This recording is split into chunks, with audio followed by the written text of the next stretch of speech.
তিনজন মিলে ভিকটিম যাত্রীকে গাড়ি থেকে নামতে দেয়নি, তার সাথে জোর তাকে ধর্ষণ করে মর্মে। সাভারের রেডিও কলোনি থেকে আশুলিয়া যাওয়ার জন্য বাসে ওঠেন এক কলেজ ছাত্রী। তিনি ছাড়াও ওই বাসে ছিলেন আরও 2 যাত্রী। একে একে তারা নেমে গেলে বাসে থাকেন শুধুমাত্র কলেজ ছাত্রী আর বাসের স্টাফরা। গাড়িটি নিজ গতিতে ঠিকঠাক চলছিল ঢাকা টাঙ্গাইল মহাসড়ক ধরে। চলন্ত বাসে থাকা সেই যাত্রী হয়তো কল্পনাও করতে পারেননি তার সঙ্গে কি ঘটতে যাচ্ছে। রাত যখন 11:30 তখনই শুরু হয় ভয়াবহ ঘটনা। বাসের চালক ও স্টাফরা ওই যাত্রীকে জোরপূর্বক আটকে রেখে সঙ্গে থাকা স্বর্ণালংকার, নগদ টাকা ও মোবাইল ফোন ছিনিয়ে নেন। সাহায্য চাওয়ার কোনো সুযোগ না দিয়ে বাসটি বিভিন্ন স্থানে ঘোরাতে থাকেন তারা। এরপর শুরু হয় পাশবিক নির্যাতন।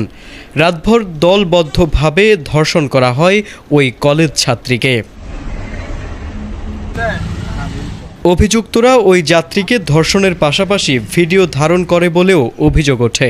আতঙ্ক, ভয় আর অসহায়ত্বের মধ্যে পুরো রাত কেটে যায় ভুক্তভোগীর।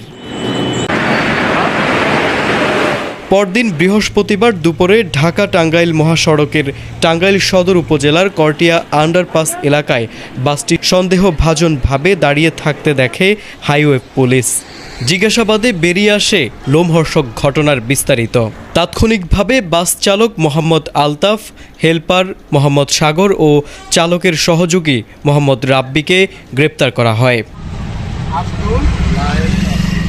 এ বিষয়ে এলেঙ্গা হাইওয়ে থানার ওসি মোহাম্মদ শরীফ জানিয়েছেন, গ্রেফতারকৃত আসামিদের সঙ্গে ভুক্তভোগীকেও টাঙ্গাইল সদর থানা পুলিশের কাছে হস্তান্তর করা হয়েছে।